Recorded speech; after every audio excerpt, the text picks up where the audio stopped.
Oke, Oke, baik. Selamat pagi, Ibu Ide, Kak Syafa, dan juga teman-teman semua. Sebelumnya, perkenalkan kami dari kelompok 6, izin untuk mau sharing-sharing nih presentasi tentang Kabupaten Polewali Mandar, Provinsi Sulawesi Barat. Oke, bisa di next. Oh iya, sebelumnya mungkin aku kenalin anggota atau langsung aja ya. Oke, bisa langsung aja. Yang pertama adalah kita kenalan dulu nih sama Kabupaten Polewali Mandar atau biasa disingkat itu Polman. Nah, jadi Kabupaten Polewali Mandar ini merupakan salah satu daerah tingkat 2 di Provinsi Sulawesi Barat, Indonesia. Nah, totalnya itu terdapat 7 kecamatan yang jumlah penduduknya itu kalau di total sekitar 447 ribuan jiwa gitu. Nah, ibu kotanya itu adalah Polewali yang berjarak sekitar 246 km dari Kota Makassar, Sulawesi Selatan. Oke, selanjutnya identifikasi masalah kesehatan jiwa. Nah, yang pertama itu prevalensi penderita skizofrenia, depresi, dan gangguan mental emosional di Polewali Mandar itu lebih tinggi dibandingkan kabupaten lain di Provinsi Sulawesi Barat. Ini data menurut Riskesdas pada tahun 2018. Yang bisa dilihat di sini presentasinya buat gangguan jiwa skizofrenia atau psikosis itu Polewali Mandar tuh berada di 16,88% dengan enter timbang 854, dan untuk depresi Polewali Mandar tuh lagi-lagi jadi yang paling tinggi dengan persentase 7,65% dan enter timbang 2.357. Selanjutnya untuk gangguan mental emosional itu Polewali Mandar tuh lagi-lagi menjadi provinsi yang tertinggi dengan persentase 14,11% dengan enter timbang 2.357.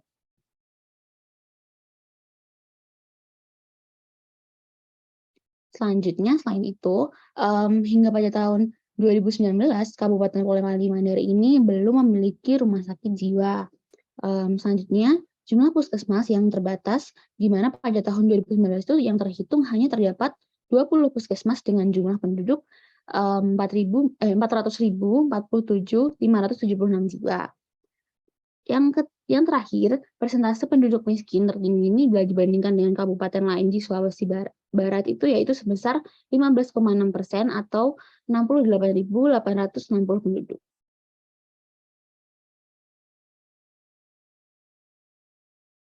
Baik, selanjutnya alasan kelompok kami menurut kelompok kami mengapa psikolog di puskesmas di Polewali Mandar ini penting. Yang pertama, jadi psikolog ini bisa berfungsi untuk mendata penduduk dengan gejala gangguan mental dan mengurangi prevalensi sebagai garda terdepan pengganti tenaga kerja di rumah sakit jiwa.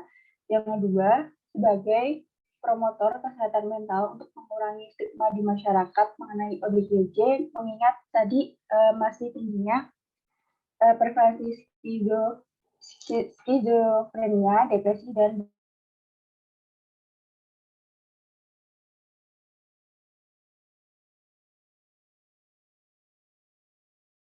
Halo Rosita, yang terputus ya Rosita ya? Iya Bu, Rositanya kayaknya hilang, kelempar. Okay. Boleh kalau misalnya Rositanya enggak, itu di backup sama teman-teman yang lain? Betul. Oke, jadi akan saya ulang penjelasan dari Rosita itu mengapa psikolog itu penting, psikolog itu penting bagi di Kabupaten Polewali Mandar. Yang pertama, fungsi psikolog sebagai untuk mendata penduduk dengan gejala gangguan mental dan untuk mengurangi prevalensi sebagai garda terdepan pengganti tenaga kerja di rumah sakit jiwa. Selanjutnya juga sebagai promotor kesehatan mental untuk mengurangi stigma di masyarakat terkait ODGJ mengingat masih tingginya prevalensi skizo dan depresi di kabupaten tersebut. Lalu sebagai first help bagi orang dengan gangguan mental karena prevalensi skizo dan depresi di kabupaten tersebut masih tinggi sementara rumah sakit jiwa masih belum tersedia.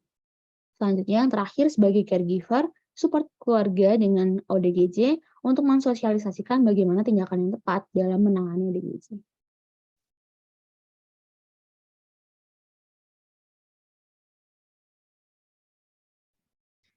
Oke, baik. Mungkin cukup sekian sesi sharing dan presentasi dari kelompok kami.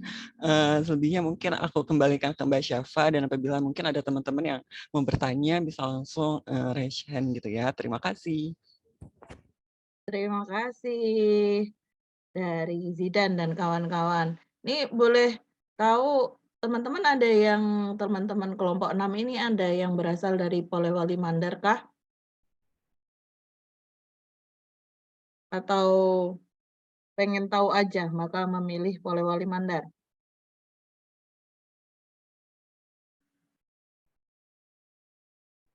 Dari kelompok kami nggak ada yang dari Polewali Mandar, Bu. Jadi kami hanya penasaran gitu. Penasaran ya, penasaran. Ada berapa kabupaten tadi di Sulawesi Barat? Sulawesi Barat ini termasuk provinsi yang muda ya, baru begitu ya, baru seperti Gorontalo juga di Sulawesi itu ini apa namanya? Istilahnya apa sih, pemekaran ya, pemekaran wilayah ya. Sehingga ada pemerintahannya baru juga, kemudian secara administratif ini daerah baru gitu. Oke, dari temuan kalian tadi kira-kiranya nih, kira-kira aja sih, kalau misalnya suatu saat nanti kalian sebagai psikolog dan misalnya di sana pada akhirnya dibuka rumah sakit jiwa ya, karena tadi teman-teman menemukan di sana belum ada rumah sakit jiwa daerah gitu. Nah, kira-kira ada yang berminat menjadi pengabdi di sana nggak ya? Bukan pengabdi setan nih, tapi pengabdi kesehatan ya, kesehatan mental. Ada nggak ya yang tertarik ke sana? Karena kalau fasilitas sarana kayak gedungnya ada, tapi untuk human resource-nya nggak ada, ya nggak jalan juga ya di puskesmas maupun kalau nanti diadakan RSJ. Nah, bagaimana kelompok 6 menurut kalian nih? Pengen tahu aja sih, saya mau membakar semangat kalian semuanya nih. Silahkan kelompok 6, komentarnya bagaimana? Ada yang pengen jadi psikolog nggak ya? Nanti ternyata wah saya nggak, jalur saya bukan mau jadi praktisi Bu, saya mau jadi ilmuwan psikologi, bukan praktisi psikologi. Nah itu ya saya juga nggak tahu ya. Mari kita coba berandai-andai sambil merefleksi diri, sambil merencanakan ke depan bagaimana ya, biar kita juga pathway-nya jelas gitu. Kalau kita mau mengembangkan diri, arahnya juga sudah lebih jelas dengan tujuan tertentu, yang target tertentu yang kita bisa evaluasi terus gitu. Monggo silahkan teman-teman kelompok 6 nih. Permisi Bu, saya izin masuk ya. Saya dari kelompok 6 juga. Terus kalau dari saya sendiri mungkin sebenarnya saya awalnya itu nggak terlalu yang tertarik ke klinis terus untuk jadi psikolog gitu. Cuman setelah belajar lagi, setelah lihat-lihat lagi di Indonesia kok ternyata emang masih banyak ya yang kurang gitu, apalagi di daerah-daerah yang 3T gitu.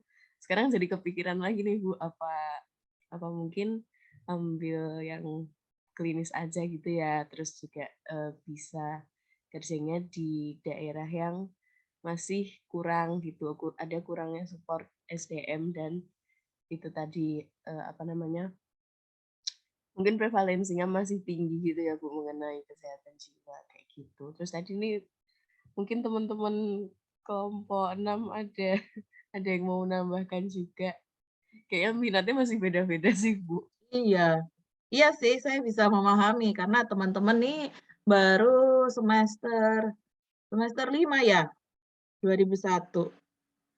2021, semester 5. Nah, jadi begini kalau melihatnya, bisa aja kita melihatnya semester baru itu, wah saya masih bingung Bu, tapi juga sisi yang lain adalah mumpung masih di awal, mumpung masih di depan-depan, belum akhir-akhir banget, nah kita melakukan refleksinya itu bertahap begitu ya, seperti yang pernah saya sampaikan juga di kelas, kalau kita mengenali diri kita itu kan step by step, sedikit demi sedikit.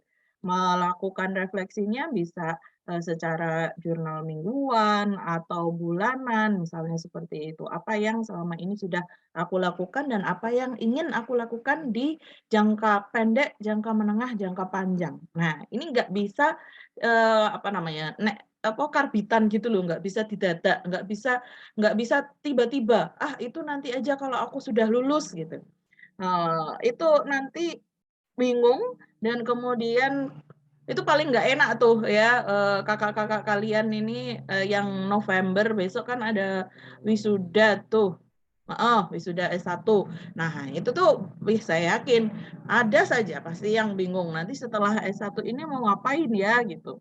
Nah, mumpung ini masih di awal-awal dalam proses pencarian gitu, dikumpulkan ini data-datanya. Kemudian ditanyakan kepada diri sendiri, bagaimana ya kita bisa melakukan apa dan berkontribusinya itu pada siapa yang kita inginkan nantinya.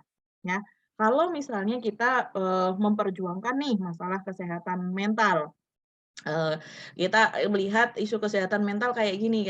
Nah, gitu. Kalau kita berhenti pada pertanyaan piye yo, piye gitu ya, hanya sebatas itu saja, tentu tidak akan kemana-mana. Tetapi kalau kita melihat ke diri kita, setidaknya apa yang dapat aku kontribusikan, sekecil apapun itu, silahkan ambil jalur konsistennya, ya.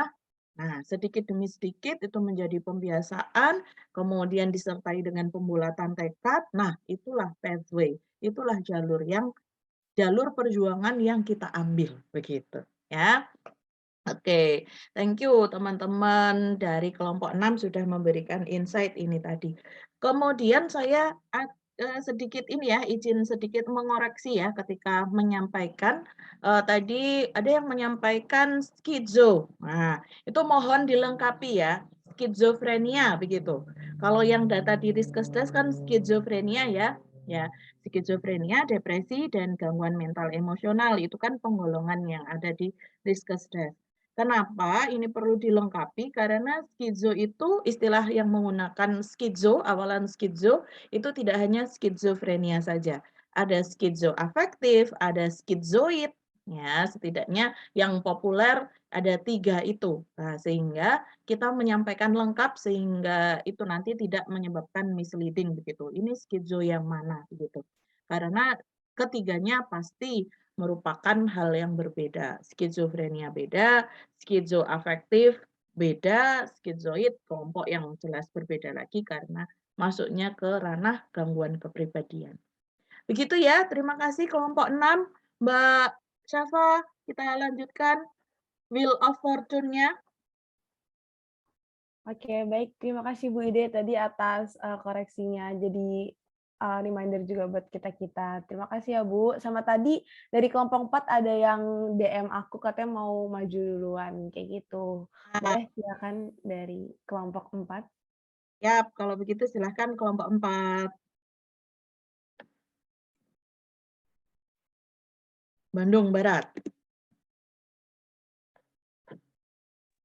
Baik, terima kasih kesempatannya Bu Ide dan teman-teman. Selamat pagi. Perkenalkan kami dari kelompok 4. Di sini kami akan membahas tentang kondisi kesehatan mental dari masyarakat di Bandung Barat. Sebentar. Oke. Jadi di sini saya akan menjelaskan terlebih dahulu tentang mohon maaf saya tadi agak unstable, boleh diulang ke slide sebelumnya, Mbak?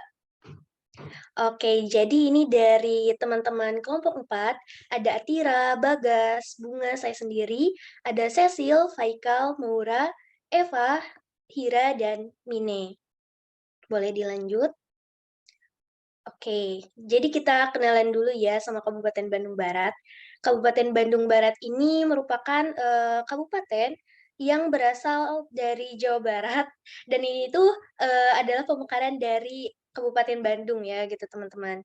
Nah, kalau berdasarkan data dari 2020 per 2021, penduduk dari di wilayah Bandung Barat ini totalnya ada 1.780.767 jiwa. Untuk kecamatannya sendiri, terdapat 16 kecamatan di wilayah Bandung Barat. Boleh di next. Oke, nah ini berdasarkan wawancara gitu ya yang telah dilakukan oleh teman saya yang saat itu berada langsung di Kabupaten Bandung Barat dan berdasarkan hasil dari data-data yang kami peroleh, terdapat beberapa permasalahan dari kesehatan mental yang masih ada di Kabupaten Bandung Barat.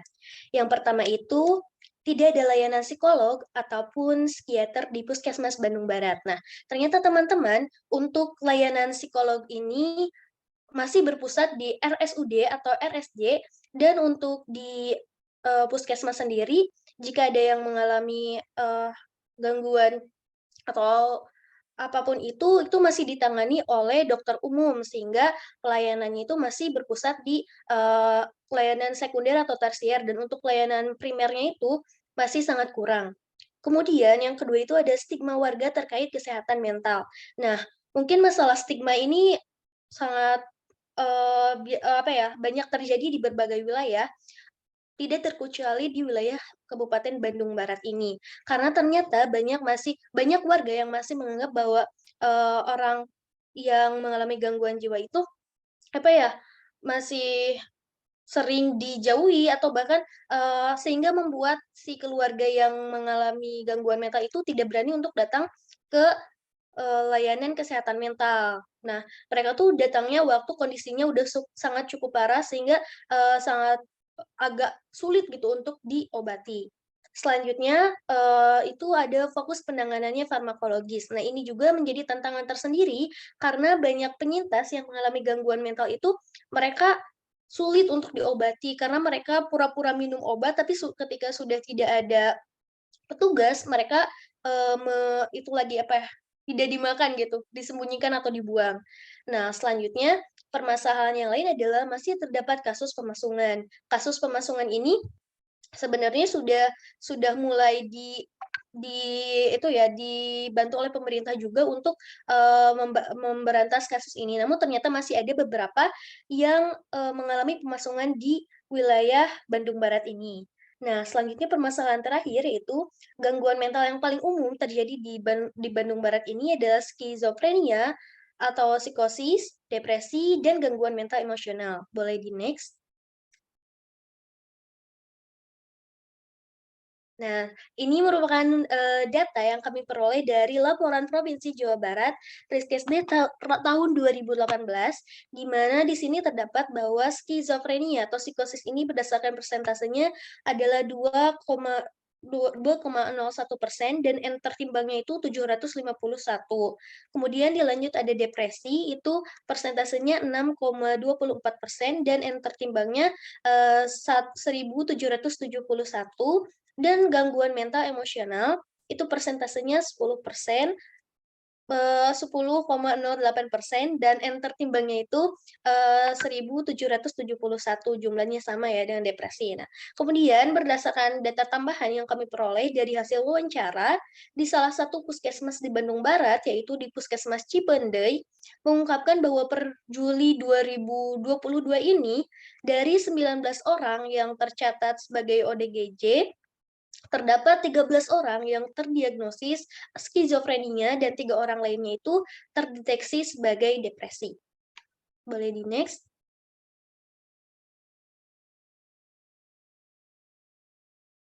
Oke, baik. Kemudian apa sih alasan psikolog penting di Kabupaten Bandung Barat?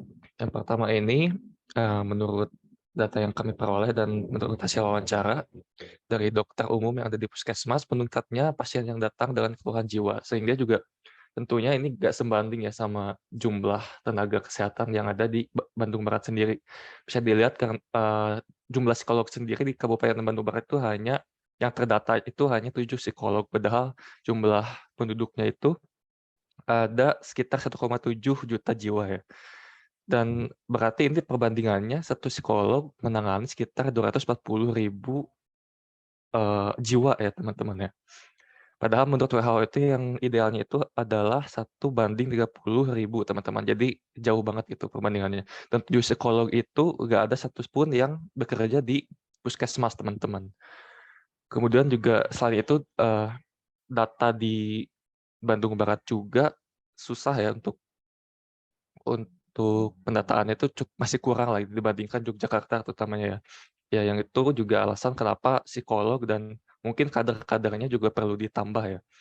Kemudian sebagai salah satu upaya memudahkan akses pelayanan kesehatan mental, mengingat juga yang dimiliki beberapa masalah di daerah ini juga, yaitu salah satunya meningkatnya gangguan jiwa, kemudian juga mungkin promosinya juga masih kurang ya, karena itu tadi tenaga kesehatannya masih kurang, terutama di bagian jiwanya.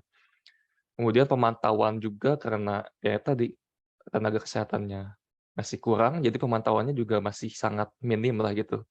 Kalau berdasarkan keterangan dari dokter umum, itu ada sekitar hanya sebulan sekali lah gitu. Itu pun eee, dari ini ya,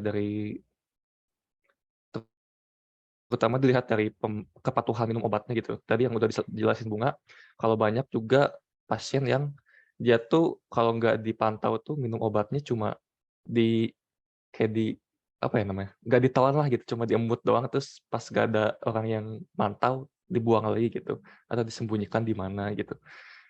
Terus juga untuk meningkatkan upaya promosi dan prevensi ya, dan kurasi terkait gangguan mental ini. Kemudian juga terkait stigma tadi, ini juga masih keterkaitan sama promosi itu, yang tadi juga stigma banyak masyarakat yang menolak gitu ya ketika ada tim dari puskesmas yang berkunjung untuk memantau gitu.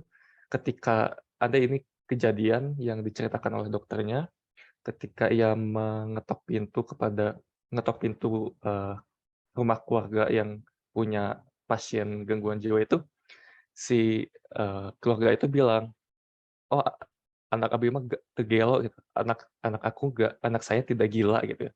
Jadi mereka apa ya namanya, mengelak lah gitu atau denial kalau anaknya itu ODGJ gitu ya, karena itu tadi masih terkait stigma ya.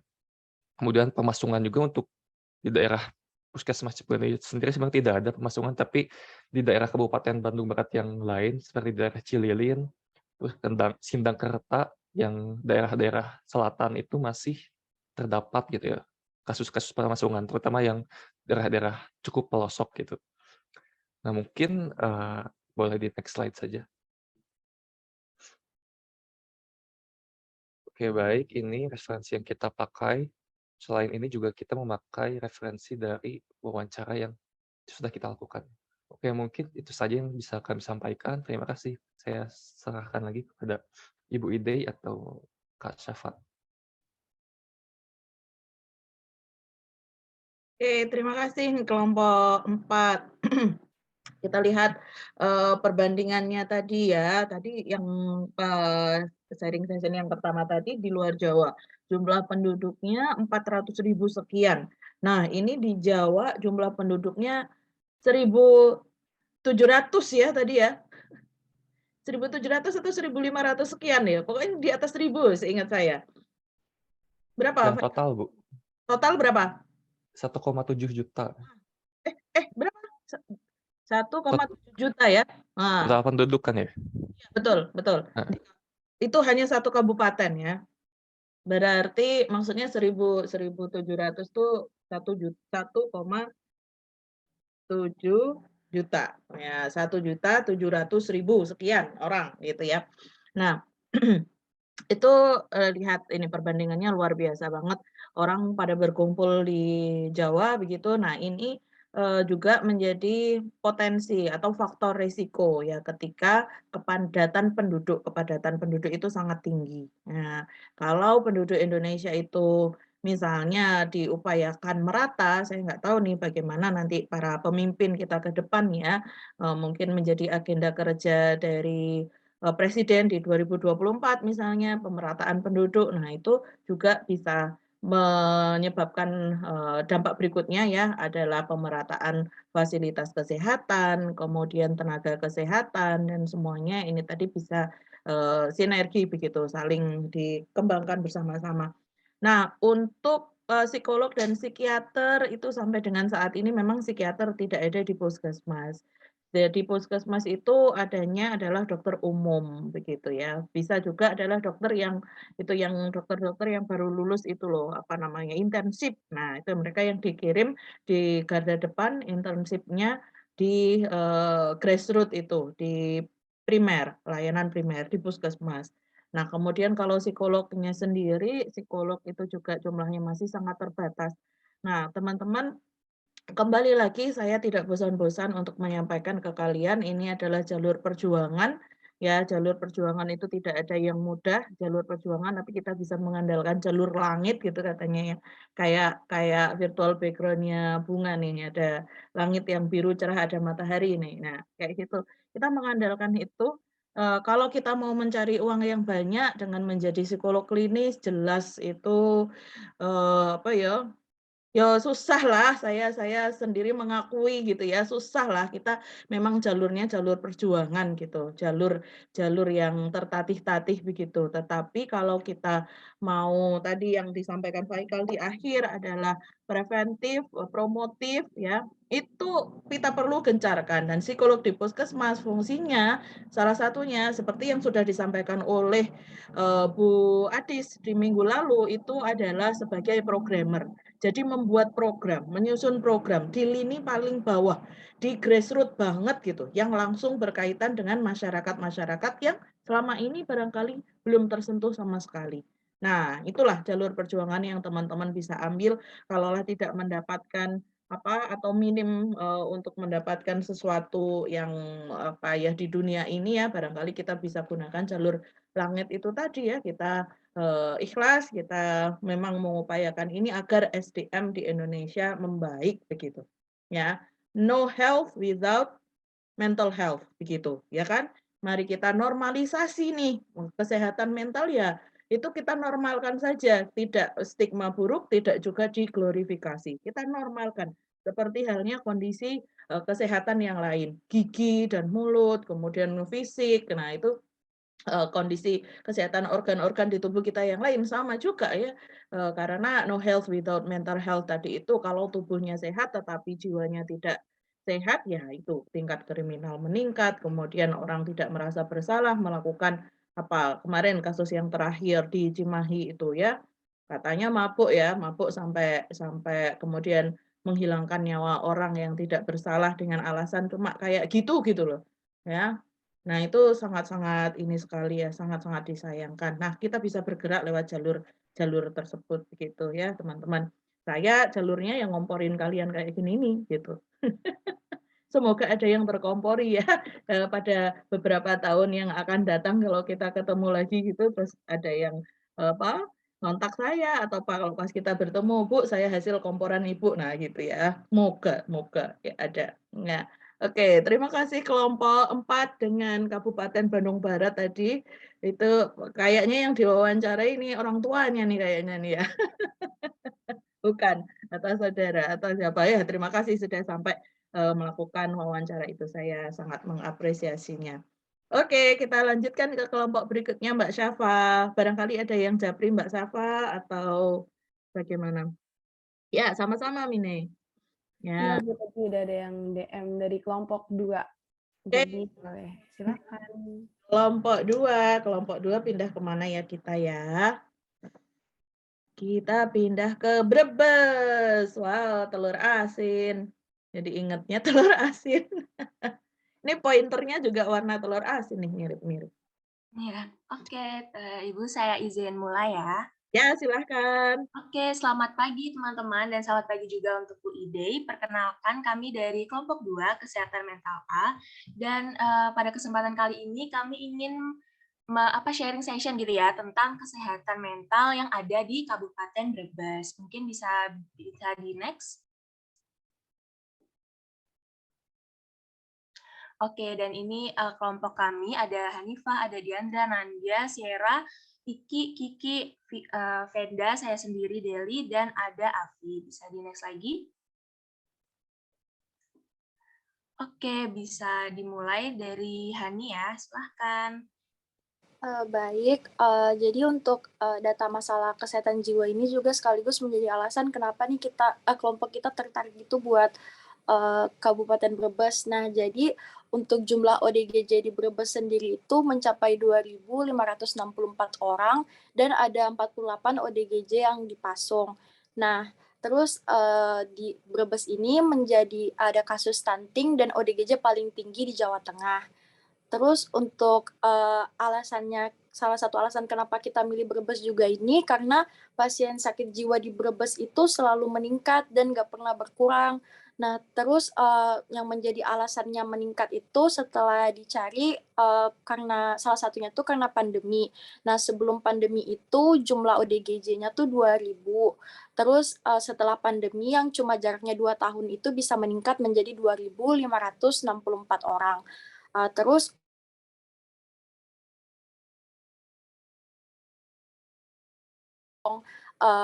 gangguan jiwa berat. Nah, terus untuk skizofrenia ada 1.399, untuk depresi ada 3.429, dan untuk gangguan mental emosional sendiri ada 3.429. Nah, pada 2017 ini terjadi kasus bunuh diri paling tinggi, yaitu ada 7 kasus bunuh diri.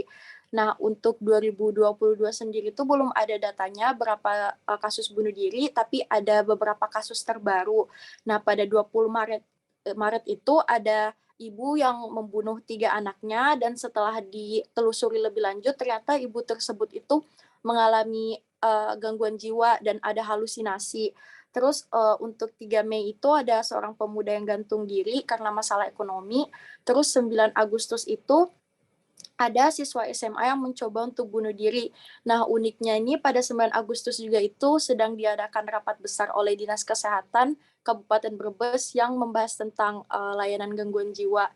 Terus baru 1 minggu kemarin, yaitu pada 20 Oktober, ada seorang siswa yang menabrakkan diri ke kereta api. Dan setelah ditelusuri lagi kayak sosial medianya dan lain-lain itu di polisi itu menyatakan kalau kayak ini tuh karena putus cinta, seperti itu. Terus bisa dilanjut.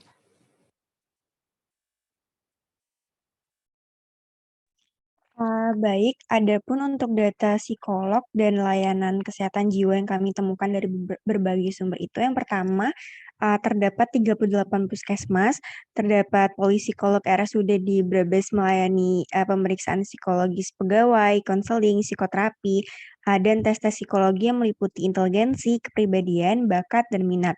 Dan juga terdapat seminar terkait psikologi. Nah, tapi sayangnya belum terdapat RSJ gitu di daerah sana. Lalu data dari RSUD Brebes pada tahun 2021 menunjukkan hanya terdapat 2 psikiater yang melayani di sana. Baik, selanjutnya mengapa sih Brebes ini memerlukan psikolog dan layanan kesehatan jiwa yang lebih memadai? Nah, seperti yang telah dipaparkan oleh teman-teman saya sebelumnya, data masalah kesehatan jiwa di Kabupaten Brebes itu masih tinggi, yaitu terdapat 2.546 ODGJ, dan angka tersebut itu tidak diimbangi dengan eksistensi RSJ. Seperti yang telah disebutkan tadi, tidak ada atau belum ada RSJ di Kabupaten Brebes. Selanjutnya, rasio fasilitas dan pelayanan kesehatan mental di Kabupaten Brebes itu masih belum mampu mengimbangi jumlah penduduknya. Nah, jumlah penduduk di Kabupaten Brebes sendiri adalah 1,98 juta jiwa, sedangkan untuk tenaga psikiaternya sendiri hanya ada 2 orang. Artinya, 1 orang psikiater itu harus menangani 990.000 orang. Padahal, menurut WHO, idealnya standar jumlah tenaga psikolog dan psikiater dengan jumlah penduduk itu adalah 1:30.000 orang. Selanjutnya, juga sering disinggung bahwa ekonomi menjadi salah satu hal yang menyulitkan tersedianya layanan kesehatan mental. Juga menjadi salah satu penyebab gangguan jiwa terbesar. Selain itu, ekonomi juga menjadi penyebab kasus stunting. Selanjutnya, beberapa kasus terbaru, seperti yang telah disinggung oleh Hanifah tadi, menunjukkan bahwa usia pelajar itu rentan dengan masalah gangguan jiwa dan percobaan bunuh diri.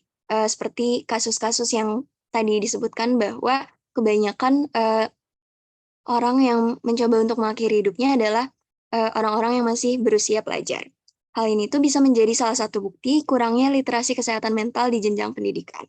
Dan yang terakhir, kasus pemasungan itu masih banyak terjadi di Brebes. yang menandakan fasilitas masih belum memadai, dan juga psikoedukasi masyarakat di Brebes itu masih kurang. Selanjutnya. Baik, selanjutnya solusi apa nih yang kelompok kami tawarkan untuk mengatasi permasalahan kesehatan mental yang ada di Brebes ini? Yang pertama, perlu nih adanya peningkatan fasilitas layanan kesehatan mental dan juga pemberdayaan tenaga kesehatan mental. Karena seperti yang dipaparkan tadi ya teman-teman, kalau psikiater itu tuh baru ada 2 orang di RSUD. Serta juga perlu nih ada pembangunan rumah sakit jiwa. Lalu yang kedua, perlu adanya bantuan ekonomi untuk masyarakat Brebes yang memiliki tingkat SES rendah. Karena ekonomi salah satu jadi penyebab dari gangguan mental itu sendiri. Lalu yang ketiga juga menggalakkan psikoedukasi di wilayah yang kerap terjadi kasus pemasungan. Karena tadi masih ada 48 orang ya teman-teman yang jadi korban pemasungan. Lalu yang terakhir, meningkatkan literasi kesehatan mental di jenjang pendidikan. Biar masyarakat Brebes itu juga lebih aware nih tentang kesehatan mental itu sendiri. Next. Nah, berikut ada beberapa referensi yang kelompok kami gunakan.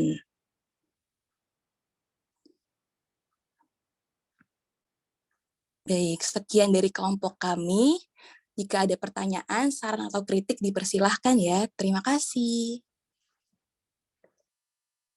Sama-sama, kelompok 2 ya ini tadi di Brebes. Oke, teman-teman saya semakin yakin bahwa untuk penanganan permasalahan kesehatan mental itu benar-benar kita nggak bisa sendiri ya. Kalau teman-teman tadi ada menyebutkan mengenai fasilitas-fasilitas tidak hanya kelompok 2 tetapi kelompok sebelumnya tadi kelompok 4 dan kelompok 6. Nah, itu memang kita jalur perjuangannya tuh masih panjang gitu, kayak misalnya bagaimana kita bisa menyuarakan kebutuhan ini kepada pemangku kebijakan begitu. Memasukkannya ke dalam anggaran pembelanjaan dan biaya ya di daerah ya, entah APBD atau APBN barangkali sampai ke sana untuk kebijakan secara nasional begitu, sehingga memungkinkan untuk penambahan tenaga kerja kesehatan tentunya, kemudian penambahan fasilitas-fasilitas itu. Bisa juga dengan jalur pribadi, jalur privat seperti yang teman-teman lihat beberapa waktu yang lalu di film yang ditayangkan oleh Budiana, itu ada individu-individu yang kemudian membentuk yayasan-yayasan rumah singgah atau tempat penampungan istilahnya seperti itu gitu. Namun kalau itu saja saya kira juga untuk survive ke depannya barangkali juga akan menjadi sulit kalau tidak ada link, tidak ada kerjasama gitu, tidak ada bekerja bersama-sama. Nah, jalur perjuangan lain yang teman-teman dapat ambil untuk mempromosikan mengenai kesehatan mental ini sebagai bagian dari kesehatan, ya tadi saya ulang lagi, no health without mental health. Kalau teman-teman tidak berminat untuk memberikan layanan langsungnya sebagai praktisi begitu, sebagai seorang psikolog klinis, nah teman-teman memiliki kecakapan di bidang yang lain gitu, ya itu juga bisa gitu. Misalnya kalian memiliki kecakapan dalam advokasi misalnya.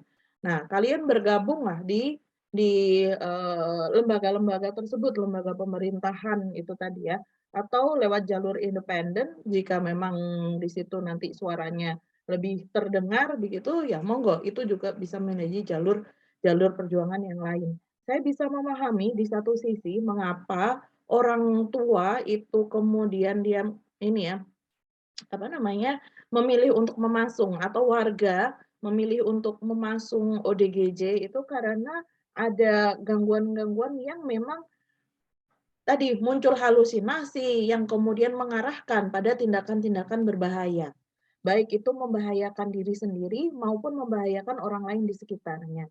Nah, dengan demikian kita kalau misalnya ada kejadian-kejadian seperti itu sudah terlanjur terjadi, dari sisi hukum pun tidak bisa ditindak kan apabila memang terbukti mengalami gangguan kejiwaan. Nah, yang agak sulitnya adalah ketika masalah itu adalah masalah kepribadian atau gangguan kepribadian. Nah, ini kalau orang skizofrenia dia memang sudah putus kontak dengan realita ya. Dia halusinasinya melihat dia sebenarnya melihat orang tapi seperti melihat sosok macan dan lain sebagainya. Nah, gitu. Tetapi problem-problem psikososial yang mengarah kepada munculnya masalah-masalah kepribadian yang maladaptif, nah itu juga menjadi sasaran kita sebenarnya. Lebih baiknya adalah preventif dan promotif dan preventif ya, kita kembangkan itu. Jadi kalau programmer jiwa tadi di Jawa, di area Jawa itu memang penduduknya banyak begitu ya. Nah, bisa berawal dengan promosinya itu di ranah keluarga, penguatan keluarga. Nah, besok saya nggak tahu tuh di beberapa pertemuan lagi ya Mbak Safa, ada kita bahas mengenai setting-setting itu ya. Salah satunya adalah setting keluarga. Kemudian setting sekolah. Tadi ada kasus di Brebes anak-anak sekolah SMA dan SMP. Nah, ini kalau masih anak-anak kan itu ya sangat erat kaitannya dengan keluarga tempat dia diasuh dan juga sekolah tempat dia belajar. Nah, bagaimana kita bisa mempromosikan keluarga itu keluarga yang sehat dan sekolah yang sehat. Anak-anak yang berasal dari keluarga yang tidak sehat, dia di sekolah itu menjadi risk factor gitu ke teman-temannya yang lain. Dengan melakukan apa? Bullying misalnya. Dengan dia melakukan tindakan agresivitas kepada teman-temannya atau ke gurunya bahkan. Ya, tindakan-tindakan yang ya apa ya, kita nggak bisa dengan mudah juga bilang ini kan masih anak-anak, itu nggak bisa. Tapi kalau arahnya sudah juvenile delinquency, sudah kenakalan yang malak ya, nyuri dan lain sebagainya, itu jelas tidak bisa dibenarkan. Itu perlu segera ditindak. Nah, orang tuanya juga harus terlibat, tidak hanya sekolah saja, masyarakat juga harus terlibat. Nah, ini masyarakat secara umum ya, ibaratnya netizen. Nah, netizen itu juga jadi masyarakat, netizen itu perlu diedukasi juga kita bareng-bareng ya.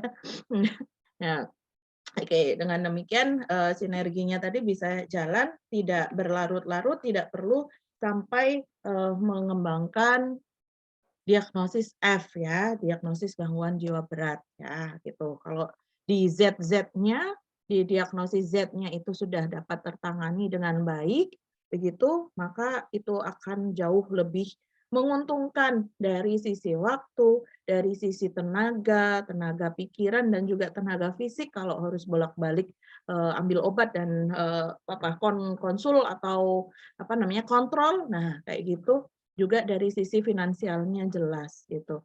Itu ya. Oke, terima kasih kelompok 2 dengan Brebes. Nah, kebetulan tadi kelompoknya genap-genap semua ya.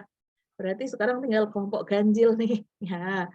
Ya, monggo Mbak Syafa, adakah yang sudah mengabari Mbak Syafa? Udah Bu, tadi kelompok 1 bilang mau maju setelah ini. Silakan kelompok Oke, 1. silahkan kelompok 1. Kelompok 1 di mana ya? Baik, saya izin share screen. Silahkan.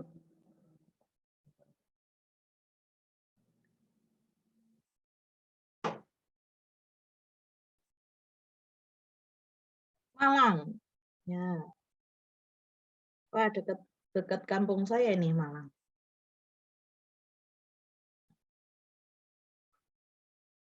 Selamat pagi Bu Ide dan teman-teman sekalian. Kami dari kelompok 1 akan menjelaskan tentang masalah kesehatan jiwa di Kabupaten Malang. Berikut adalah nama anggota kelompok kami, ada Selman, Nida, Atska, Devina, Maman, saya sendiri, Radit, Syafa, Anggit, Aisyah, dan Adibah. Next. Masalah kesehatan jiwa akan dijelaskan oleh teman saya. Silakan. Oke, yang pertama kita akan membahas tentang masalah kesehatan mental jiwa di Kabupaten Malang. Jadi, mengacu pada Sistem Informasi Pelaporan Kasus Kesehatan Jiwa dalam SINKES tahun 2022, di Kabupaten Malang itu jumlah kasus gangguan jiwa sebanyak 8.335 kasus atau 6,7% dari estimasi sebesar 6,8%. Lalu pada kategori depresi sebanyak 8.307 kasus atau 10,1 dari estimasi sebesar 4,5%. Dan pada kategori ODGJ, jumlah kasus yakni sebesar 4.970 orang atau 99,2% dari estimasi sebanyak 4.978 kasus. Lalu masalah yang kedua yaitu belum meratanya posyandu jiwa di seluruh Kabupaten Malang. Jadi di Kabupaten Malang ini terdiri dari 33 kecamatan. Sedangkan jumlah posyandu jiwa di Kabupaten Malang sampai dengan Juli 2022 tercatat ada 30 posyandu yang tersebar di wilayah layanan puskesmas. Selanjutnya. Nah, untuk selanjutnya adalah masalah kesehatan jiwa di Kabupaten Malang. Jumlah psikolog klinis di Kabupaten Malang yang terdaftar pada IPK sebanyak 29 psikolog. Padahal jumlah kasus gangguan jiwa di kabupaten tersebut hingga mencapai ribuan. Nah, terus masih maraknya kasus pemasungan ODGJ di Kabupaten Malang ini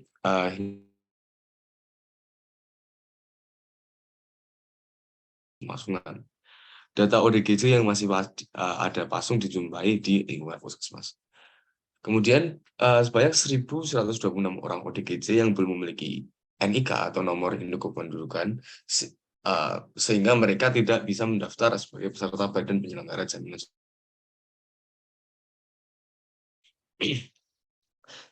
Mereka tidak bisa mendapatkan bantuan medis tanpa mengeluarkan uang. Lalu ODGJ yang terlantar karena banyak keluarga yang tidak mau menerima ODGJ,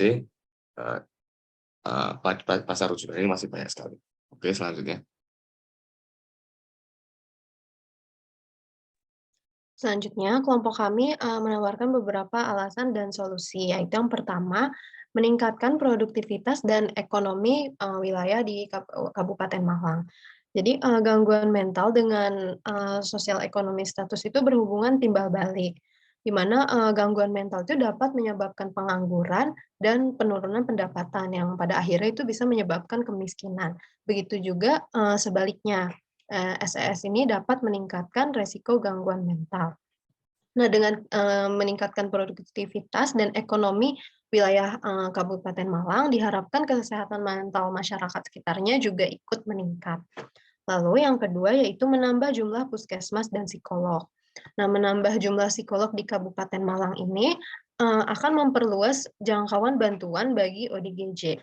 Tetapi bukan hanya psikolognya aja yang harus ditambah, tetapi puskesmasnya juga.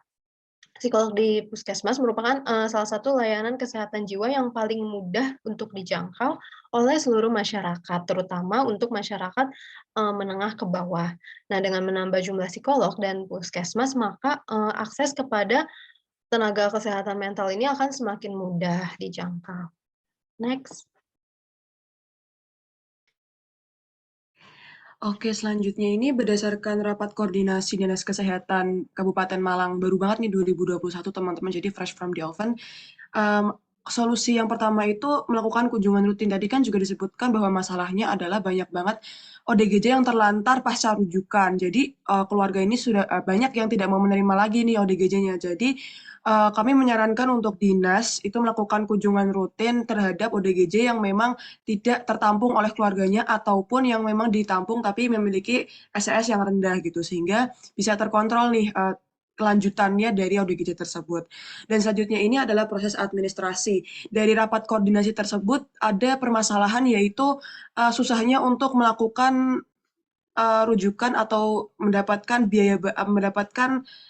biaya bantuan untuk melakukan check up atau pengambilan atau menggunakan fasilitas kesehatan di sektor yang terbawah seperti misalnya puskesmas. Nah, sebenarnya dari pihak kedinasan juga sudah melakukan solusi, yaitu melakukan perujukan ke rumah sakit RSUD. Tetapi banyak sekali keluarga yang menolak. Nah, itu mungkin dari kami bisa melakukan pembenahan di bagian akarnya, yaitu administrasinya seperti misalnya BPJS dan lain sebagainya, sehingga masyarakat bisa mendapatkan bantuan dana dan melakukan check up kesehatan itu di lini yang paling bawah gitu, seperti puskesmas. Seperti itu. Next. Oke, sekian dari kami. Ini adalah referensi yang kami gunakan untuk membuat presentasi kami.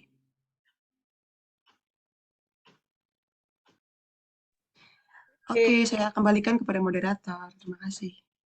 Terima kasih. Ini udah kelompok 1 juga ya, ini di Malang.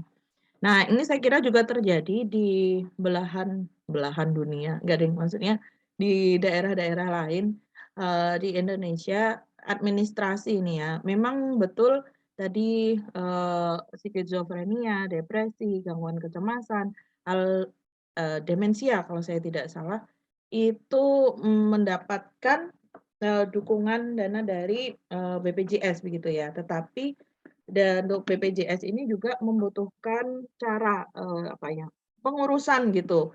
Administrasinya tetap perlu dicatat begitu ya, karena berkaitan dengan dana umat gitu, dana negara. Nah, masalah ODGJ terlantar itu juga merupakan PR besar ya. Dari sisi ODG-nya sendiri, ODGJ juga mengalami hambatan apalagi kalau gangguan jiwanya sudah yang misalnya skizofrenia, di situ insight dia jelas buruk terhadap kondisinya, dia sudah tidak sadar kalau dirinya sakit. Nah, kalau seperti itu dia juga tidak sadar kapan, tidak bisa menandai, ini nih kapan nih aku harus cari pengobatan, kapan aku harus begini, kapan harus begitu. Nah, karena insight-nya buruk tadi itu ya.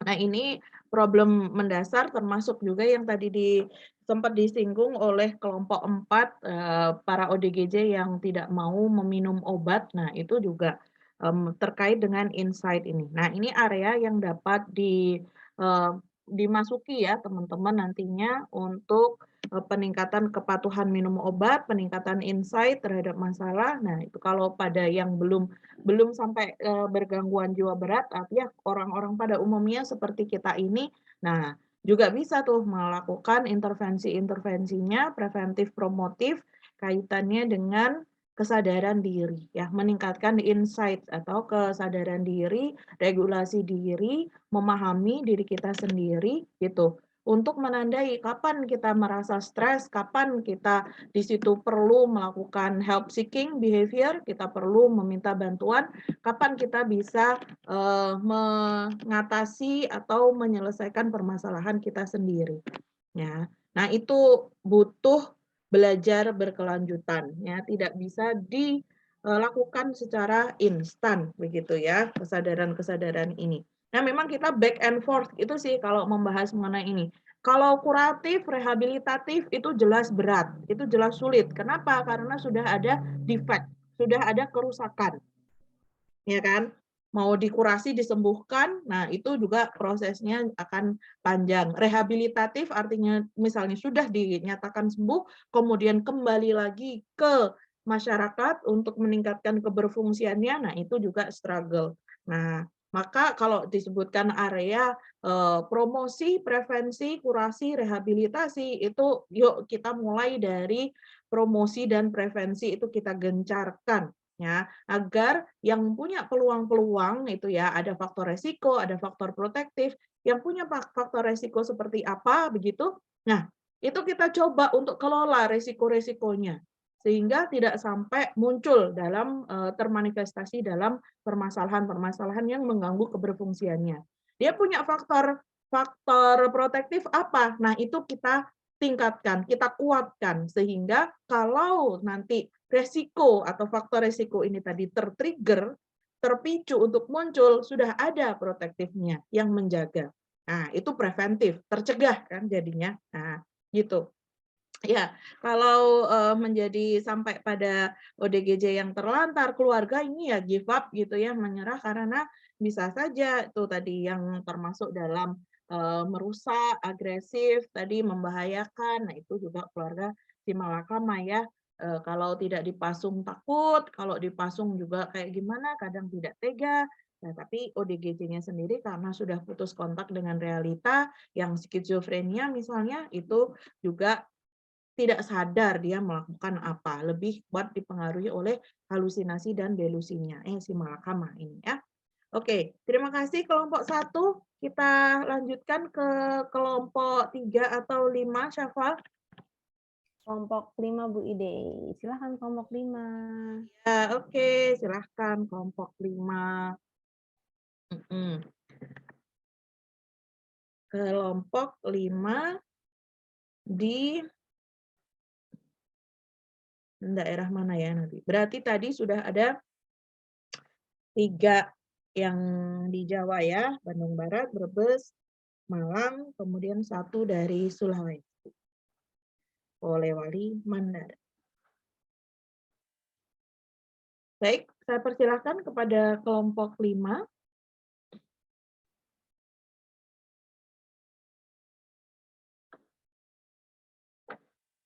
Baik, saya izin share screen ya, Bu. Ya, silakan. Bintang.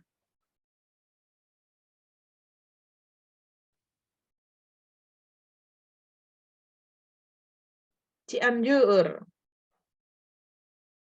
Kalau ngomong Cianjur, saya ingatnya beras nih. Aduh, maklum mak-mak. Beras Cianjur. Oke, silakan kelompok 5 dari Kabupaten Cianjur, Jawa Barat. Baik, Assalamualaikum warahmatullahi wabarakatuh. Selamat pagi Bu Ide, Mbak Syafa, dan teman-teman semuanya. Kami dari kelompok 5 akan mempresentasikan diskusi kami mengenai masalah kesehatan mental di Kabupaten Cianjur, Jawa Barat. Next. Nah, berikut merupakan anggota dari kelompok 5. Ada saya sendiri, Rainisa, ada Sabrina, Nia, Bintang, Nashwa, Salsabila, Alarik, Diftiara, dan Faith. Next. Nah, selanjutnya untuk identifikasi masalah akan dilanjutkan oleh teman saya. Silakan. Baik, berdasarkan dari beberapa sumber yang kelompok kami cari, pada Kabupaten Cianjur, Jawa Barat itu masih terdapat permasalahan pada kesehatan jiwa. Yang pertama, gangguan kejiwaan dari Kabupaten Cianjur trennya cenderung meningkat. Yang kedua, masih banyak ditemukan ODGJ dalam keadaan terpasung. Nah, pemasungan itu kerap dijadikan cara untuk menangani gangguan jiwa. Yang ketiga, masyarakat belum bisa menerima penanganan gangguan jiwa melalui penanganan medis, melainkan masyarakat itu cenderung untuk menanganinya secara spiritual. Di Cianjur, penanganan medis dilakukan sebagai pilihan terakhir ketika ahli spiritual tidak dapat memberikan treatment pada ODGJ, yang artinya ODGJ baru diarahkan ke rumah sakit ketika gejala yang dimiliki sudah sangat berat akibat tidak ditangani sejak awal. Next. Yang keempat, pendataan gangguan jiwa di Kabupaten Cianjur juga masih rendah dan bahkan belum tercantum dalam profil kesehatan Kabupaten Cianjur pada tahun 2020. Next. Pelayanan kesehatan bagi ODGJ di Kabupaten Cianjur lebih rendah dibandingkan kabupaten atau kota di Jawa Barat lainnya. Data Dinas Kesehatan Jawa Barat tahun 2019 di Kabupaten Cianjur hanya 667 ODGJ yang menerima pelayanan kesehatan.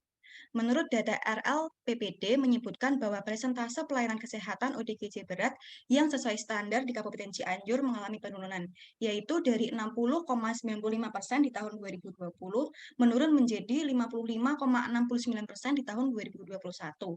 Selain itu, berdasarkan data IPK Indonesia, jumlah psikolog klinis di Kabupaten Cianjur yang sudah memiliki STR dan SIPPK sangat sedikit, yaitu hanya 3 orang.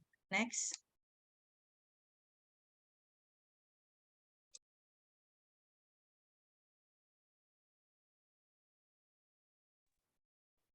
Oke, selanjutnya analisis alasan mengapa psikolog di puskesmas itu penting ada di Kabupaten Cianjur. Jadi, estimasi oleh komunitas sehat jiwa di Cianjur mengenai jumlah ODGJ yang ada di tengah-tengah masyarakat dalam suatu desa itu diperkirakan terdapat sekitar 20-35 orang. Kemudian, alasan mengapa psikolog juga penting karena pengetahuan dan kesadaran masyarakat tentang gejala-gejala awal gangguan jiwa itu masih sangat terbatas. Padahal gangguan jiwa ada di mana-mana dan dapat dialami oleh siapapun dan kapanpun. Kemudian apabila disuguhi jumlah dan kemungkinan eksistensi ODGJ, masyarakat ini pasti akan terhenyak. Tapi pada kenyataannya pemasungan terhadap ODGJ ini masih marak terjadi di Cianjur. Boleh next?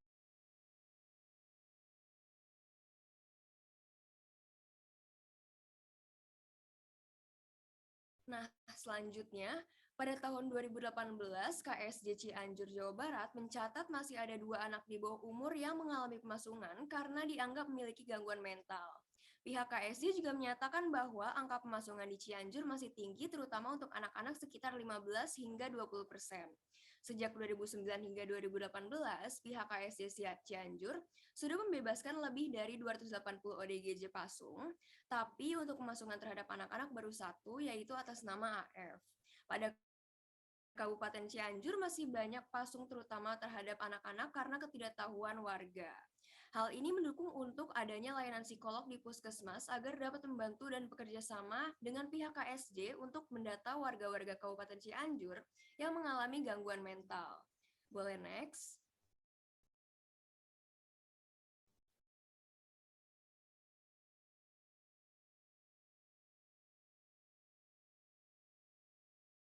Oke, berikut merupakan referensi yang kami gunakan. Sekian presentasi dari kelompok 5. Terima kasih atas perhatiannya. Assalamualaikum warahmatullahi wabarakatuh. Waalaikumsalam warahmatullahi wabarakatuh. Terima kasih kelompok 5. Ini di Cianjur. Oke, ya. Ini menambah informasi buat kita, menguatkan gitu yang sudah kita pelajari beberapa waktu lalu dari film itu ya yang ditampilkan oleh Bu Diana di G100 waktu itu terkait pendekatan-pendekatan dalam penanganan ODGJ. Ada pendekatan medis, ada pendekatan psikologis, ada pendekatan spiritual, nah begitu ya. Nah ini memang kalau bisa disebutkan sebagai faktor resiko secara sosial, ya itu juga bisa menjadi demikian di tempat-tempat tertentu, di daerah-daerah tertentu dengan keyakinan yang masih sangat kuat pada masyarakatnya bahwa masalah mental itu karena orang yang tidak bersyukur gitu ya, orang yang jauh dari agama, tidak pernah mendekatkan diri kepada Tuhan, maka dia mengalami kegilaan seperti itu. Ya.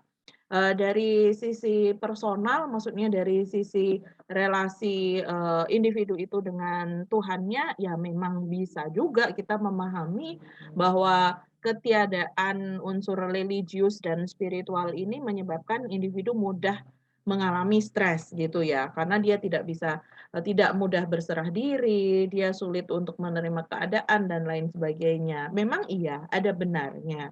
Namun demikian, jika pendekatan tersebut menjadi satu-satunya pendekatan yang mana individu atau orang yang sakit ini tidak memiliki insight mengenai kondisinya, dia tidak menyadari bahwa sumbernya itu gitu ya seperti yang disampaikan oleh banyak orang bahwa kamu kurang bersyukur dan lain sebagainya itu tadi ya. Nah, di situ hanya pendekatan spiritual saja saya kira juga menjadi tidak efektif karena individu tersebut ya orang yang sakit ini atau ODGJ-nya ini ya hanya semata-mata melakukan ritualnya saja tetapi tidak bisa memaknai lebih lanjut. Nah, kalau ada kajian-kajian yang juga Bapak Ustadznya seperti yang di film itu ya, masih ingat ya yang di film yang di Jogja itu ya, yang di tempat rehabilitasinya kemudian ada Ustadz yang sering memberikan tausiah dan pendekatannya tidak semata-mata dogmatis, tidak semata-mata yang kemudian melabel ODGJ ini bahwa kamu begini karena begitu gitu, tidak, tetapi lebih bersifat dialogis untuk memahami dinamika apa yang terjadi di dalam kehidupannya. Saya kira itu juga seperti halnya konselor gitu ya. Nah, ini itu bagus gitu, seperti halnya konselor dengan pendekatan yang disesuaikan pada keyakinan ODGJ itu masing-masing. Nah, ini peluang kita untuk bekerja bersama-sama begitu, tidak mengkotak-kotakkan begitu ya, tetapi kita bekerja bersama-sama mana nih yang kira-kiranya potensial mendukung ke faktor protektifnya ODGJ ini apa gitu. Nah, itu yang kita garap bersama-sama. Kemudian masalah di UP ini juga akan memperparah sih ya kondisinya. Di duration of untreated psychosis kalau kita sudah ngomong gangguan jiwa berat yang arahnya ke psikotik dan skizofrenia ya atau di kelompok skizofrenia. Duration of untreated, nah ini barangkali yang juga menjadi kata kunci ketika kita melakukan upaya promosi dan prevensi. Jangan sampai berlarut-larut, permasalahan jangan dibiarkan berlarut-larut.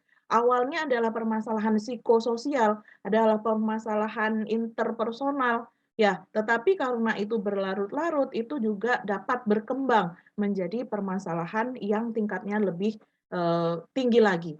Contohnya, masalah psikososial, masalah masyarakat, ya, misalnya nih, apa tuh ya, apa ya yang atau banyak-banyak yang muncul itu misalnya kayak isu-isu pelakor gitu, orang ketiga. Nah, orang ketiga di dalam sebuah rumah tangga. Nah, ini mengancam kestabilan keluarga, ya kan?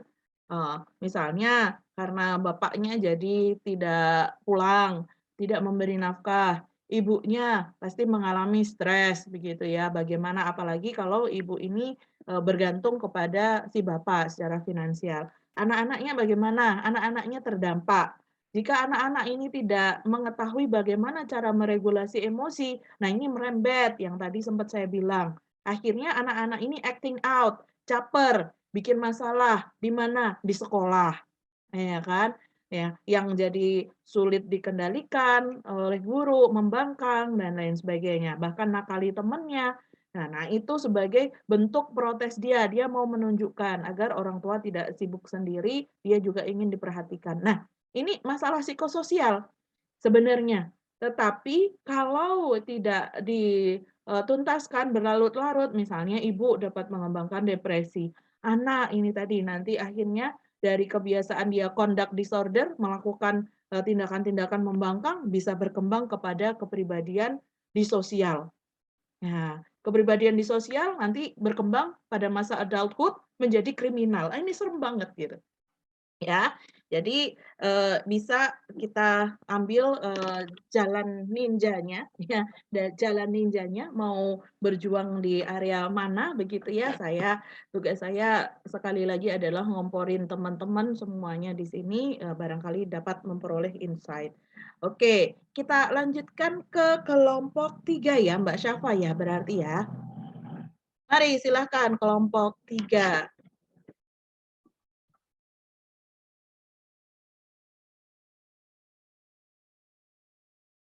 Kelompok 3 kira-kira di mana ya? Oke, berarti 4 nih dijawab ya. Bandung Barat, Brebes, Malang, satunya Cianjur. Oke. Ya. Manggarai. Benar. Nusa Tenggara ya. Oke. Ya benar, Bu. Oke, silakan. Pagi. Saya mulai ya, Bu. Selamat Ya. pagi, teman-teman. Kami dari kelompok 3, jadi akan mempresentasi mengapa sih diperlukan puskesmas di Kabupaten Manggarai. Oke, bisa di next. Oke, jadi ada investigator nih di kelompok kami. Ada Naila, Silda, Aulia, saya Erlisa, kemudian ada Laurentia Fanya, ada Sahda, ada Mariam, ada Ranadila, dan terakhir ada Rahmi. Boleh di next. Nah, sebenarnya apa sih problem mereka? Nah, dari tim investigasi kami menemukan hal yang mencengangkan nih. Ditemukan di pertengahan 2021, jumlah ODGJ di Provinsi NTT termasuk paling tinggi di Indonesia Timur. Nah, ada lagi nih laporan kalau ternyata di Manggarai Barat, jumlah ODGJ-nya tuh sebanyak 420 orang, yang meningkat hingga mencapai 442 orang berdasarkan data di Desember 2021. Nah, diketahui juga belum ada nih, masih ada nih ODGJ yang belum memperoleh pelayanan kesehatan yang maksimal di Vaskes, serta masih ada 12 kasus pasung dan parahnya meningkat menjadi 52 kasus.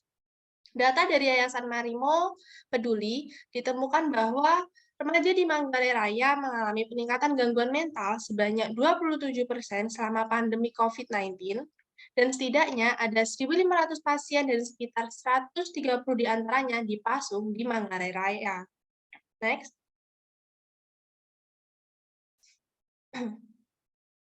Bisa move ke slide selanjutnya. Nah, kan udah lihat ya masalah kayak gitu. Ternyata masih ada hal lain nih, teman-teman. Hingga April 2021 itu juga masih ada 532 pasien ODGJ yang tersebar di 12 kecamatan, di mana paling tinggi itu di Kecamatan Sambirampas, yaitu sebanyak 90 orang, dan hanya 136 dari 532 pasien ini baru mendapatkan pelayanan pengobatan, karena ada keterbatasan logistik obat di daerah mereka. Bahkan, di Kecamatan Renemese, terdapat 77 total pasien ODGJ yang terdata 6 orang di antaranya itu dipasung. Jadi di kabupaten itu masih ada pemasungan, terus ODGJ-nya tuh sebenarnya banyak teman-teman, dan beberapa data tuh mengatakan hampir 50% lebih itu udah ODGJ yang berat gitu. Karena hal ini kita membutuhkan psikolog. Boleh move ke selanjutnya.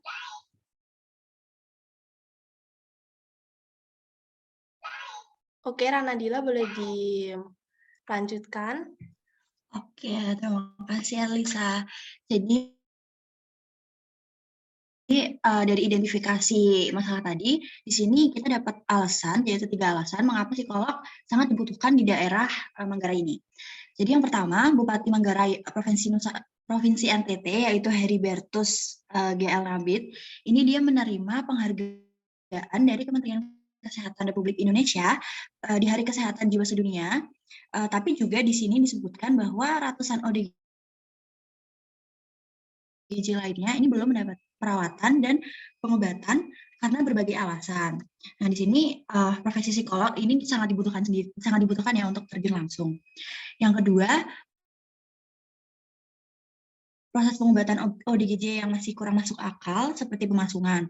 Proses pemulihan dan pemantauan setelah pelepasan pasung juga masih kurang jelas. Di sini psikolog berperan untuk mengatasi stigma dan diskriminasi di Manggarai ini. Yang ketiga, kurangnya edukasi terkait penanganan utama, pengaksesan, dan distribusi obat-obatan. Kurang juga informasi yang berkaitan dengan stigma dari keluarga dan lingkungan sekitar terhadap pasien ODGJ yang mempengaruhi dalam proses pengobatan. Jadi psikolog berperan untuk mengedukasi ya, dan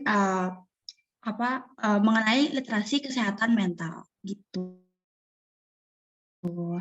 Mulai selanjutnya.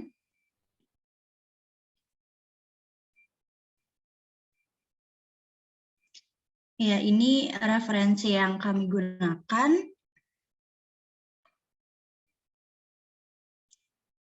Sekian dari kelompok kami, terima kasih. Terima kasih kelompok 3 nih ya di Manggarai, Nusa. Manggarainya tapi Manggarai bukan Manggarai yang di Jakarta ya. Manggarai di Nusa Tenggara Timur. Nah, ini kalau Manggarai itu NTT itu termasuk daerah 3T enggak ya? Saya nggak tahu Manggarai itu posisinya di mana ya secara ini di perbatasan di selatan banget atau nggak, saya nggak hafal nih kepulauan. Ada di gambar pulaunya di ini mana. Yang itu memang kondisi geografis ya, kondisi geografis itu menjadi tantangan tambahan untuk tenaga kesehatan dapat mengakses. Ini keragaman di Indonesia sebegitu banyaknya gitu ya, termasuk di geografis ini. Ya, geografis jadinya menjadi tantangan. Nah, siapa nih yang mau kembali ke sana, atau siapa yang mau, kalau bukan orang sana, siapa yang mau pergi ke sana dan melakukan pengabdian di sana. Nah, ini merupakan ini sih PR besar juga untuk bangsa kita dalam kaitannya pemerataan. Nah, pemerataan layanan, pemerataan banyak di hal yang belum merata gitu ya, pemerataan pendidikan, pemerataan sosial ya, status sosial dan ekonomi. Nah, itu area-area perjuangan lagi ya yang bisa teman-teman ambil lewat jalur mana. Ya, saya tekankan lagi banyak jalur teman-teman untuk berkontribusi meningkatkan sumber daya manusia Indonesia. Ya, bisa langsung dengan menjadi praktisi di ranah-ranah tertentu yang spesifik ya, yang lebih spesifik, bisa juga dengan masuk ke jalur advokasi pemerintahan dan juga non pemerintahan ya, di non governmental ini organization misalnya, kalian terlibat di situ, itu sangat memungkinkan sekali. Dengan inti perjuangannya kita mau membebaskan Indonesia ini tadi dari, atau ya kalau membebaskan mungkin terlalu muluk ya, tapi meningkatkanlah, meningkatkan literasi kesehatan mental, meningkatkan kesejahteraan masyarakat juga ya dari berbagai faktor begitu. Kalau dari pendidikan bagaimana, dari kesehatan bagaimana, dari sosial bagaimana begitu ya. Nah, itu beberapa poin yang dapat beberapa ranah yang dapat kita tembusi, kita jadikan sebagai target perjuangan kita nanti di masa mendatang. Oke, untuk Kabupaten Manggarai sendiri, teman-teman di kelompok 3 ada orang yang asli sana nggak ya? Jadi saya nanya kayak yang di Polewali Mandar tadi ternyata nggak ada. Kalau yang Manggarai, apakah ada putra daerah? Sepertinya tidak ada, Bu. Tidak ada ya, tidak ada. Ya, itu bisa dijadikan pemikiran juga sih teman-teman. Besok mau seperti apa ya mengabdinya seperti apa. Tidak harus sama persis seperti yang saya sampaikan ya, tetapi kalau kita lihat di itu ya 4 pilar kesehatan mental WHO, masih ingat nggak teman-teman? Pilar kesehatan mental WHO masih ingat nggak ya? Ini semoga masih ingat ada apa saja kah?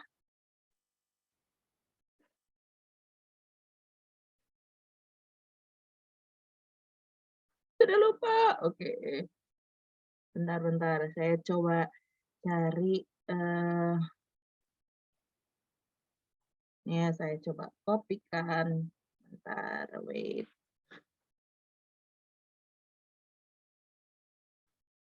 Saya kopikan 2 slide nih.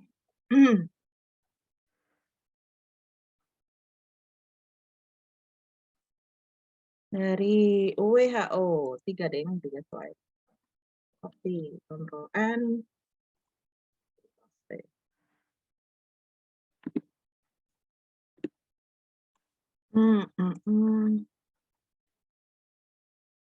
Satu.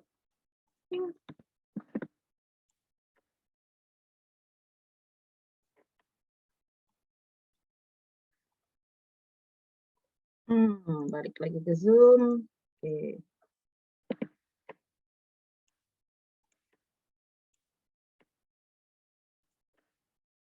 Share. Kelihatan ya. Nah, ini nih. Dari awal. Nih dia nih. Ya. Sehat mental tidak semata-mata bukan semata tidak sakit ya, sehat mental adalah kontinum, ada pilar-pilarnya ini ya. Yang pertama apa? Yang pertama adalah menyadari his or her own abilities nih ya, kemampuan, potensi, kemudian dirinya seperti apa. Nah, ini melalui caranya apa caranya? Caranya untuk mengenali diri apa? Masih ingat? Tadi pagi saya singgung dikit-dikit. Apa yuk? Dengan melakukan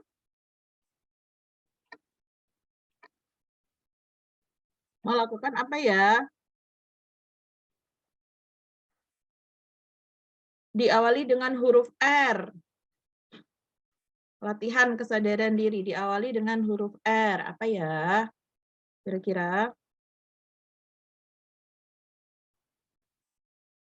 Refleksi, ya betul sekali, refleksi. Kita berdialog dengan diri kita sendiri, reflect, kita mengingat kembali apa yang sudah kita lakukan, kemudian melakukan komunikasi intrapersonal, berdialog dengan diri kita sendiri. Kita bisa melakukan teknik journaling, kemudian menggunakan seperti yang di film Budiana itu ada juga yang menggunakan media seni begitu ya untuk mengenali dirinya, untuk merefleksikan, mengekspresikan dirinya. Nah, dan kita melihat tuh dari sisi objektif begitu mengenai diri kita. Tidak hanya berfokus pada hal-hal yang kurang saja, hal-hal yang jelek-jelek saja, tidak gitu, tapi melihatnya seimbang. Bu, kok memang nggak ada ya yang baik, yang bagus dari diriku ya? Oke, mari coba dilihat lagi gitu. Dilihat lagi dengan lebih jernih. Pengalaman-pengalaman terdahulunya bagaimana? Jangan-jangan kalau lebih mudah melihat yang jelek-jelek ini karena kacamatanya juga kacamata yang negatif begitu ya. Jadi list kesalahannya yang lebih banyak, list kekurangannya yang lebih banyak. Nah, itu menyebabkan kesehatan mentalnya terganggu. Apa? Merasa insecure, merasa tidak cukup baik ya, I'm not good enough gitu. Nah, kemudian ditambah dengan membanding-bandingkan diri, pembandingannya secara upward, membandingkan dengan orang-orang yang kayaknya keren-keren begitu. Nah, itulah menjadi bibit distorsi kognitif tuh ya, merasa dirinya tidak berharga. Nah, dalam situasi seperti itu, individu akan menjadi semakin rentan mengalami kecemasan, mengalami depresi, ya, karena merasa tidak berharga, tidak berdaya. Nah, itu sangat mudah sekali. Ya, hal-hal yang sebenarnya bisa dia hadapi, ya, normal stresses of life, nah itu menjadi sulit untuk dia kelola. Oke, masih ingat nggak? Sources of stress-nya apa saja? Kita sudah bahas di kelas kemarin. Ada 4 hal besar kalau kita kategorikan. Besar, kelompok besar begitu ya. Hal-hal yang itu sangat potensial menjadi stresor, namun tidak bisa kita hindari. Apa saja? Masih ada yang ingatkah?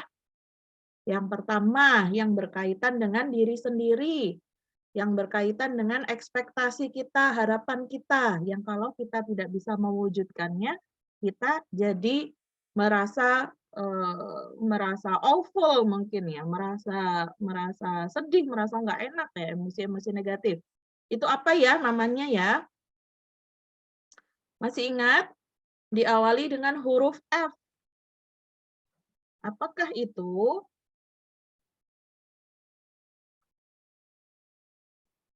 Nggak ada yang ingat? Diawali dengan huruf F, berkaitan dengan ekspektasi.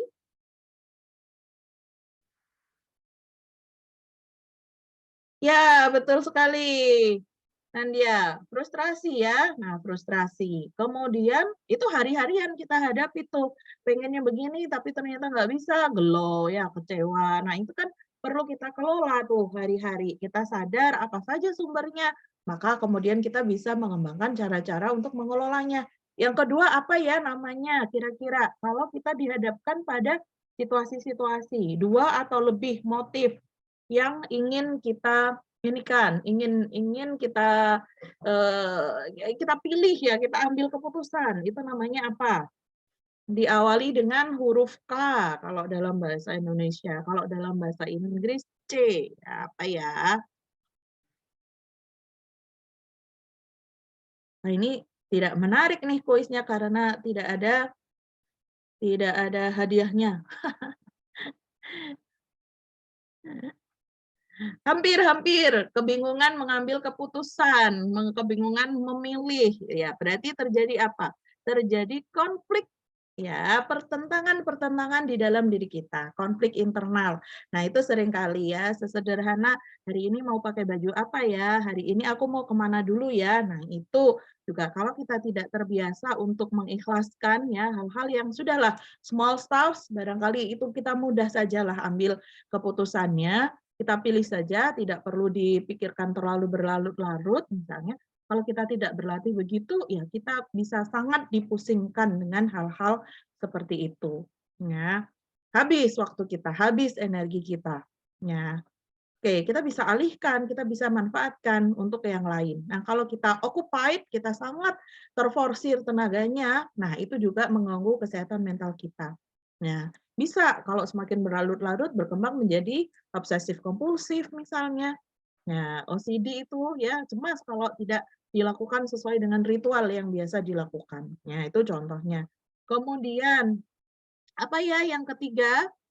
Kalau kita berhadapan pada hal yang baru, yang berganti-ganti, itu menjadi sumber stres. Sumber stres ketiga, apa nih?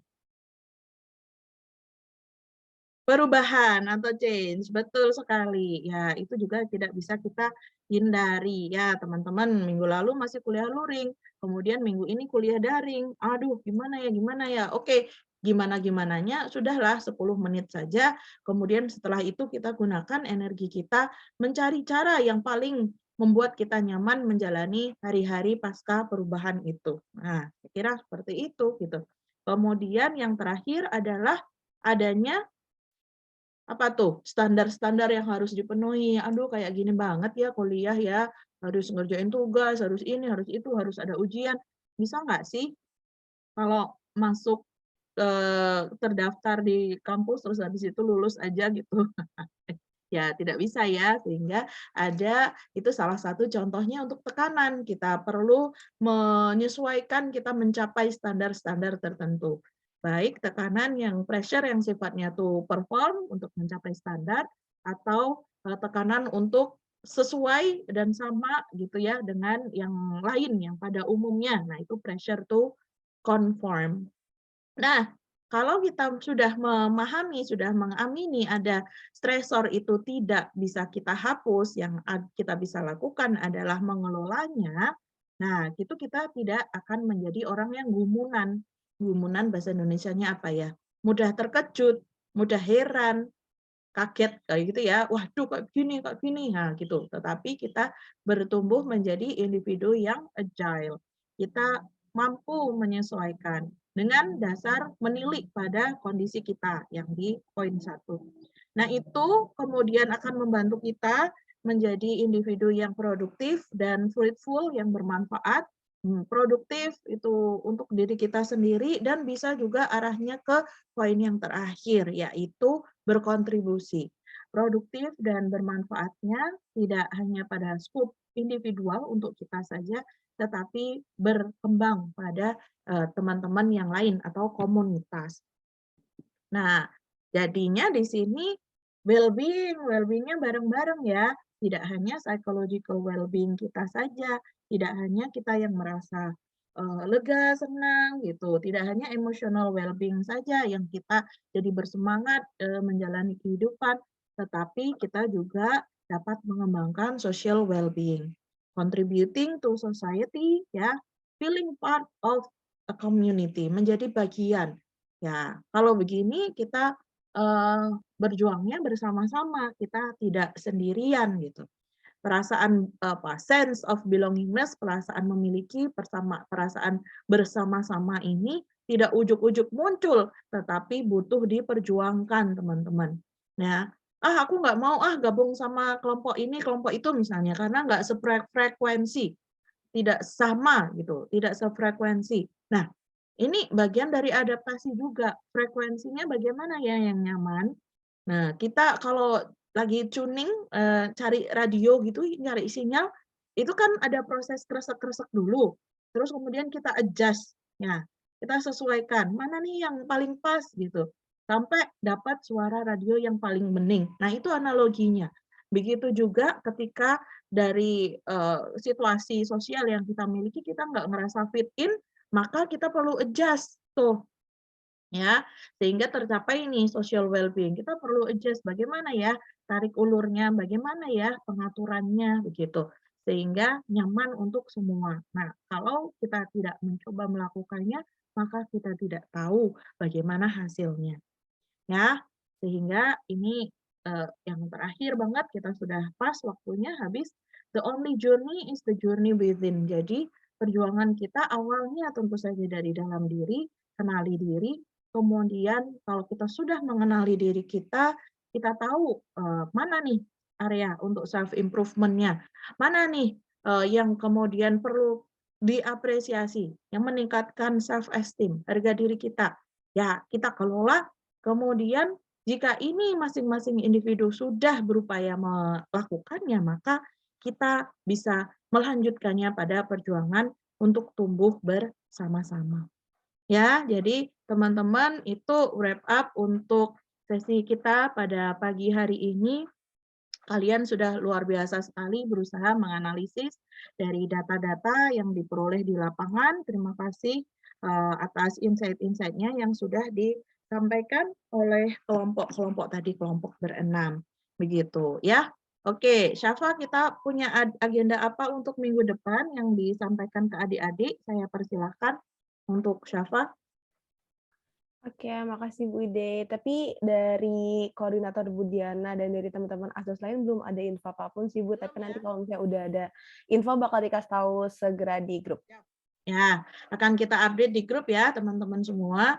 Baik, jika demikian kita bisa akhiri pertemuan kita pada hari ini ya. Alhamdulillah tadi kita ya kalau tadi mulainya mundur 5 menit ya kita agak molor ya jadi 9:11 nih baru mau closing.